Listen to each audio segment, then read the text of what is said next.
Students, welcome to class 10. Today we are going to study chapter number 2, part 3. Digestion में क्या क्या enzyme लगते हैं आज हम पढ़ेंगे. तो enzyme secretion gland of organ, ये टेबल मैंने बनाए, मेरे नोट्स में है, आप लोग लर्न करोगे. The name of the enzyme, enzyme के नाम है, फंक्शन है और साइट ऑफ एक्शन है. देखिए क्या क्या चीज़ है.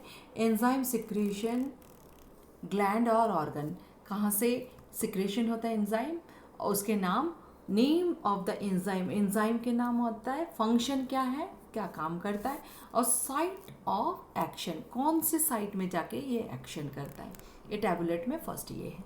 तो देखिए फर्स्ट है हम सैलिवरी ग्लैंड. सैलिवरी ग्लैंड में आते हैं ptyalin. Name of the enzyme, enzyme के नाम क्या है, एंजाइम के नाम है टायलिन और एमिलेज. क्या नाम है, टायलिन और एमिलेज, दोनों ही बोल सकते हो. फंक्शन, स्टार्च से मेल्टोज बनाना, स्टार्च से मेल्टोज बनाना. कहाँ फंक्शन करते हैं, माउथ में. ठीक है, माउथ में सैलिवरी ग्लैंड से एक एंजाइम आते हैं, नाम है टायलिन और एमिलेज, जो स्टार्च को मेल्टोज में बदल देता है. कहाँ फंक्शन करता है, माउथ. नेक्स्ट आता है gastric juice, gastric gland. Gastric gland कहाँ आता है, that is name of the enzyme pepsin, rennin, gastric lipase. क्या क्या नाम है, पेप्सिन, पेप्सिन है, रेनिन है, गैस्ट्रिक लाइपेज है. प्रोटीन कहाँ फंक्शन करते हैं, प्रोटीन पेप्टिडेज, कैसिन, पैराकैसिन, और फैट को क्या है, ट्राइग्लिसरीन एंड डाइग्लिसराइड में बदल देते हैं. कहाँ फंक्शन जगह क्या है, स्टमक. तो फंक्शन कहाँ होते हैं, क्या क्या एंजाइम गैस्ट्रिक ग्लैंड से निकलते हैं और क्या कि किसको किस में बदलते हैं, प्रोटीन को किस में बदलते हैं, कैसिन को किस में फैट्स को किस में बदल देते हैं, आपको इसको लिखना है.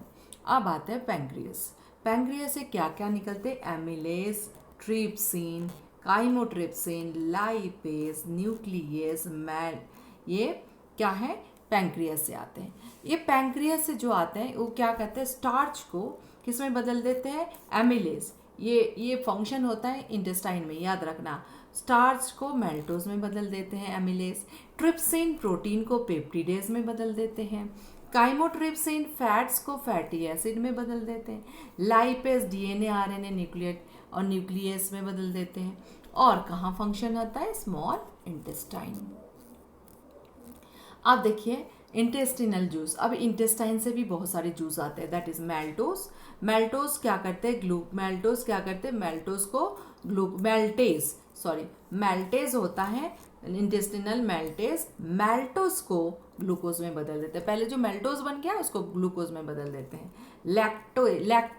लैक्टोज को ग्लूकोज में बदलते हैं. सुक्रेस, एसी है सारे, सुक्रोज के ग्लूकोज में बदल देता है. सारे एएसी ओएसी को ग्लूकोज में बदल रहा है. द मेल्टेज, लैक्टेज एंड सुक्रेज, तीनों ही मेल्टोज, लैक्टोज, सुक्रोज को ग्लूकोज में बदल दे रहा है. लाइपेज फैट्स को फैटी एसिड एंड ग्लिसरॉल में बदलते हैं. लाइपेज फैट्स को किसमें, लाइपेज फैट्स को फैटी एसिड एंड ग्लिसरॉल में, सिंपल फॉर्म हो गया. अब न्यूक्लियस डाइपेप्टिडेज, फॉस्फेट, दैट इज क्या करते हैं, न्यूक्लिक एसिड को क्या स्टार्च में बदल देते हैं. डाइपेप्टिडाइडेज एमिनो एसिड में बदल देते हैं. न्यूक्लियोटाइड्स किस में बदलते हैं, नाइट्रोजिनस बेस में बदल देते हैं, प्लस राइबोस होता है. तो ठीक है, आपको सारे फंक्शन कहाँ है, स्मॉल इंटेस्टाइन. फंक्शन कहाँ है, स्मॉल इंटेस्टाइन. ये थोड़ा आपको लर्न करना पड़ेगा. अब लीवर बाइल सॉल्ट प्रोड्यूस करते हैं, फैट्स को फैटी एसिड एंड ग्लिसरॉल में बदलते हैं, स्मॉल इंटेस्टाइन में काम होता है. ठीक है, ये जो है आपके टोटल डाइजेस्टिव सिस्टम अभी खत्म हो गया. अब आते हैं हम रेस्पिरेटरी सिस्टम. रेस्पिरेटरी सिस्टम देखिए स्टार्ट होता है नेजल कैविटी. नेजल कैविटी नाक होता है, उसके बाद जाते हैं, देखिए नेजल कैविटी से जाएगा, that is year. Nasal cavity होके कहाँ जाते हैं, ये फेरिंग्स, लैरिंग्स होके ट्रैकिया, लैरिंग्स होके, ये लैरिंग्स है, ऊपर फेरिंग्स है. फेरिंग्स बोथ मतलब फूड एंड एयर के जगह है फेरिंग्स. उसके बाद आते हैं लैरिंग्स. लैरिंग्स के नीचे रहता है ट्रैकिया, ये ट्रैकिया है, ये है ट्रैकिया. ट्रैकिया में देखिए कैसे मतलब क्या है, ये लैरिंग्स में 9 कार्टिलेज होते हैं. लैरिंग्स में कितने कार्टिलेज होते हैं, 9. 9 कार्टिलेज होते हैं। ट्रैकिया, उसके बाद देखिए सी शेप्ड, ट्रैकिया में ऐसे सी शेप्ड कार्टिलेज होता है, देखिए सारे ऐसे ऐसे जुड़ते हैं, है ना। सी शेप्ड कार्टिलेज ट्रैकिया में होते हैं।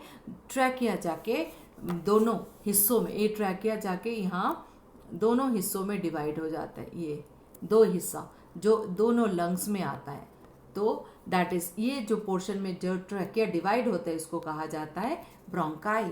ब्रोंकाई जाके और भी ब्रांचेस बनते हैं, जैसे देखिए ब्रोंकियोल्स, है ना। उसके नीचे, ब्रोंकियोल्स के नीचे छोटे छोटे एयर सैक होते हैं जिसको कहा जाता है एल्वियोलाई, है ना। डायफ्राम भी आते हैं। डायफ्राम मैंने कहा ये जो डायफ्राम है, और ये सारी चीज़ हमारे रेस्पिरेटरी ऑर्गन में काम में आते हैं, रेस्पिरेटरी ऑर्गन में होते हैं। That is respiration. Respiratory system में क्या कहा जाता है? Respiration is the oxidation of nutrients in the living cell to release energy for biological work. It takes place in cells, all cells of the body. Respiration is the respiration मतलब क्या है? Oxidation of nutrients. Nutrients को oxidise करना, मतलब oxygen जाके उसको nutrients को oxidise करते हैं in a living cells to release energy. किस लिए करते हैं? एनर्जी रिलीज करने के लिए। फॉर बायोलॉजिकल वर्क, हमारे जो डेली का वर्क है उस करने के लिए एनर्जी चाहिए। It takes place in all cells of the body. ये कहाँ होते हैं? पूरे बॉडी सेल्स में होते हैं। Human respiratory system is divided into two parts, दो पार्ट्स में डिवाइड है, रेस्पिरेटरी ट्रैक्ट, लंग्स। ट्रैक्ट में क्या है? The main parts of these are tract, nostrils, nasal cavity, mouth, pharynx, trachea, bronchi. देखिए इसमें रेस्पिरेटरी ट्रैक में आता है, रेस्पिरेटरी ट्रैक मतलब जहाँ से एयर जाते हैं, जहाँ से एयर जाते हैं, ये जो ट्रैक है मतलब एक ट्यूब है, इसको हम कहते हैं रेस्पिरेटरी ट्रैक। नॉस्ट्रिल्स स्टार्ट होते हैं नाक से, दोनों स्लिट होते हैं, नाक में दोनों छेद होता है, that is slit. Open in nasal chamber, nasal chamber में ओपन होता है स्लिट। और take air through the nostrils, हम कहाँ से एयर लेते हैं? नॉस्ट्रिल से। Nasal cavity, it has hairs. Nasal cavity अगर नाक से नाक के अंदर हाथ मतलब देखो तो उसमें छोटे छोटे छोटे छोटे हेयर्स होते हैं। हेयर्स मतलब the trap dust and germs from the air and filter them and send pure air into lungs. क्या करते हैं? ट्रैप करते हैं। जब नाक के अंदर थोड़ा म्यूकस भी रहता है, वाटर सब्सटेंस, जब एयर हम लेते हैं वो क्या करते हैं? हेयर के साथ, हमारे नाक के जो हेयर है उसके साथ उस डस्ट पार्टिकल्स को म्यूकस के जरिए चिपका देते हैं, ट्रैप, और एयर को फिल्टर करके लंग्स में भेजते हैं। Mouth, it is a second place of the breathing. Breathing के सेकेंड प्लेस है माउथ। अगर नाक बंद रहे तभी हम मुंह से सांस लेते हैं, अदरवाइज मुंह से सांस लें। But nasal respiration is more advantages to mouth respiration. माउथ से नेजल मतलब नाक से अगर रेस्पायर करो तो बहुत अच्छा होता है। क्यों? क्योंकि हम जो एयर लेते हैं नाक में क्या हो जाता है? नेजल कैविटी में जाके वो प्यूरिफाई होता है, माउथ में प्यूरिफाई होने के चांसेस नहीं है। तो then filtration, sterilization, inhale air. अब आते हैं फेरिंग्स। फेरिंग्स क्या है? Pharynx is the common passage of air and food, दोनों के कॉमन पैसेज है। It connects mouth with windpipe. ये कहाँ से किसके साथ? विंड पाइप के साथ जोड़ते हैं। Trachea, it connects the pharynx to bronchi. Bronchi से फेरिंग्स को जोड़ने के लिए लगते हैं। It has cartilage rings which protects the trachea from collapse and injury. क्या कार्टिलेज रिंग्स होता है सी शेप के, और ये इंजरी से बचाते हैं। Bronchi, trachea branches into two smaller tubes. Trachea जो आपको मैंने रेस्पिरेटरी सिस्टम है, दो ब्रांचेस में डिवाइड हो जाता है। ऐसे ट्रैकिया आता है, कार्टिलेज से कार्टिलेज अब जाके दो हिस्सों में डिवाइड हो जाता है। ये जो दो हिस्सा, इसको हम कहते हैं ब्रोंकाई, ठीक है। और एक एक लंग्स में एक एक ब्रोंकाई एंटर करते हैं। अब लंग्स, लंग्स में क्या है? Lungs are flexible, soft and pink coloured organ. एकदम पिंक होते हैं, सॉफ्ट होते हैं, फ्लेक्सिबल होते हैं। Found just over the diaphragm on the left side of the chest. हमारे चेस्ट के लेफ्ट साइड रहता है डायफ्राम, जहाँ से आप सांस लेने से जो चीज़ ऊपर नीचे होता है दैट इज डायफ्राम। डायफ्राम के जस्ट ऊपर होते हैं। और देन उसके बाद इसमें बहुत bronchi, alveoli, blood vessel, lymphatic vessels and several cells होते हैं। It main respiratory surface for the exchange of gases, oxygen and carbon dioxide. There are 350 millions of alveoli in each lungs. आप देखिए दोबारा मैं पिक्चर दिखा रही हूँ, ये आपको दिखाई दे रहा है, ये डायाफ्राम, ये है डायाफ्राम जो आपको दिखाई दे रहा है, ये नीचे वाला डायाफ्राम है। डायाफ्राम के साथ ये देखिए ट्रैकिया, ट्रैकिया आके एक लंग्स में घुसा, दूसरे लंग्स में घुसा, ब्रोंकाई। अब ब्रोंकाई जाके ब्रोंक्यूल्स में बदल जाता है, ब्रांचेस में, और उसके नीचे रहते हैं छोटे छोटे एयर सैक जिसको कहा जाता है एल्वियोलाई। मेन फंक्शन, लंग्स के मेन फंक्शन है गैसियस एक्सचेंज करना, मतलब ऑक्सीजन ब्लड में डालना और ब्लड से कार्बन डाइऑक्साइड लंग्स में आते हैं। तो मेन डिफ्यूज होता है oxygen and carbon dioxide lungs में, ये मेन काम होता है। ठीक है, अब respiratory muscle it helps the in breathing by moving up and down of the exchange of gases. आप जब सांस लेते हो डायफ्राम ऊपर नीचे होता है, तो ये एक रेस्पिरेटरी मसल क्या करते हैं, ब्रीदिंग लेने के लिए मसल, मतलब ये मसल क्या करते हैं, हमारे डायफ्राम को ऊपर नीचे करवाते हैं। In respiratory muscles cause the thoracic cavity to expand and induce inhalation. In respiratory मतलब रेस्पिरेटरी मसल में इंस्पिरेटरी मसल होते हैं और एक्सपिरेटरी मसल होते हैं। इंस्पिरेटरी मतलब थोरासिक कैविटी से एक्सपैंड, मतलब डायफ्राम ये हो गया और थोरासिक कैविटी चेस्ट खुल जाते हैं और क्या होता है, इनहेल करते हैं।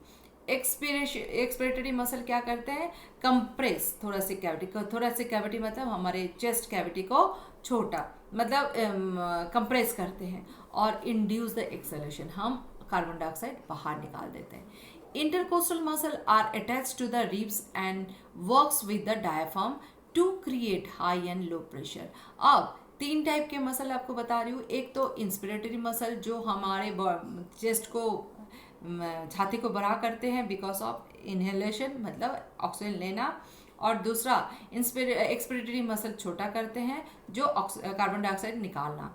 और इंटरकोस्टल मसल क्या करते हैं, ये रिब्स के साथ अटैच होते हैं और डायफ्राम के मूवमेंट करना, हाई प्रेशर और लो प्रेशर क्रिएट करवाते हैं, डायफ्राम ऊपर जाए, डायफ्राम नीचे आए। External respiration. In this respiration, the gaseous exchange between the air-filled alveoli and blood flowing in the capillaries. Access due to the difference between the partial pressure of the gases. अब alveoli में हमने inhale कर लिया, lungs के alveoli मतलब air sac होते हैं, छोटे छोटे एयर सैक जिसमें जाके एयर जमा होता है। अब मतलब ऑक्सीजन, अब क्या होता है, अगर आसपास में जो सेल्स है, जो मसल्स होता है, वो क्या करता है, प्रेशर क्रिएट करता है, तो ऑक्सीजन डिफ्यूज होके कैपिलरीज ब्लड में मिक्स होते हैं और कैपिलरीज के वेरियस पार्ट में जाते हैं। इंटरनल रेस्पिरेशन, अब ये in this respiration change of gases between the blood flowing in the capillaries to tissue occur through the diffusion. अब टिश्यू में जाते हैं, मतलब सेल में जाने के लिए, कैपिलरी से सेल में जाने के लिए और टिश्यू में जाने के लिए डिफ्यूजन मेथड से जाते हैं। और क्या होता है, वहाँ जाके रेस्पायर, मतलब माइटोकॉन्ड्रिया में क्या करते हैं, पावर हाउस है, सेल में जाके न्यूट्रिएंट्स को, मतलब फूड पार्टिकल्स को ब्रेक डाउन करा के ऑक्सीडाइज करके एनर्जी प्रोड्यूस करते हैं। ठीक है, this is the chapter of respiration. तो रेस्पिरेशन आपको अच्छी तरह से समझ गए, आप लोग अच्छी तरह से समझ गए होंगे। Next part of the chapter you will watch on my next video. Thank you.